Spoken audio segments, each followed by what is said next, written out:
বাঙালির মাছ ভাত হলে আর কিছুর দরকার নেই। আজ নিয়ে এসেছি এরকমই একটা সাধারণ মাছের ঝোলের রেসিপি। মাছ ভালো করে ধুয়ে নুন হলুদ মাখিয়ে রেখেছি। কড়াইতে তেল গরম করে মাছগুলোকে ভেজে তুলে নেব। আমি এখানে মাছগুলোকে একটু কড়া করেই ভাজবো। ন্যাচারালি মাছ একটু হালকা করে ভেজে অনেকে পছন্দ করে, কিন্তু কড়া করে ভাজলেও কিন্তু একটু খেতে বেশ অনেকেই পছন্দ করে। এখানে আমি আদা, জিরে এবং লঙ্কা শিলে বেটে নিয়েছি, লম্বা করে আলু কেটে নিয়েছি আর খানিকটা পেঁয়াজ কুচিয়ে নিয়েছি। কিছুটা পেঁয়াজ আমি আবার পেস্ট করেও নেব। মাছ ভাজার তেলে এবার জিরে ফোড়ন দিয়ে আমি এখানে পেঁয়াজ কুচোগুলোকে ছেড়ে দিয়েছি। পেঁয়াজগুলো একটু ভাজা ভাজা করে নেব। পেঁয়াজ ভালো করে ভাজলে গ্রেভিটা ভীষণ টেস্টি হয়। দেখো পেঁয়াজগুলো নরম হয়ে এসছে। এই মুহূর্তে আমি এর মধ্যে দিয়ে দেব কেটে রাখা আলুগুলোকেও খানিকক্ষণ ভাজা ভাজা করে নিতে হবে, যাতে আলুর ভাজা একটা ফ্লেভার পাওয়া যায়। ভালো করে নাড়াচাড়া করে নেব। এবার আমি অনেকক্ষণ নাড়াচাড়া করার পরে এর মধ্যে দিয়ে দেব বেটে রাখা পেঁয়াজ। আমি এখানে ছোট মাপের দুটো পেঁয়াজ আধা বাটা করে নিয়েছি। আমি সম্পূর্ণ শিলে বেটে মশলাগুলো রেডি করেছি।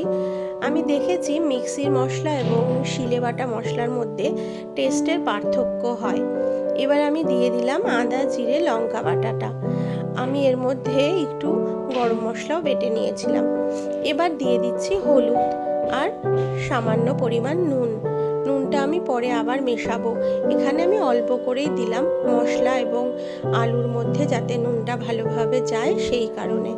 এবার ভালোভাবে নাড়াচাড়া করতে হবে। মশলা ততক্ষণ অবধি ভাজতে হবে যতক্ষণ না মশলা থেকে তেল বেরিয়ে আসে। আমি মশলা ধোয়া জল দিয়ে ভালোভাবে অনেকক্ষণ মশলাটাকে কষিয়ে নেব। আর মশলা ভাজা ভাজা হয়ে এসছে। দেখো এখানে দেখাই যাচ্ছে তেল ছেড়ে এসছে। আমি এবার একটু গরম জল ঝোলের জন্য এর মধ্যে দিয়ে দিলাম।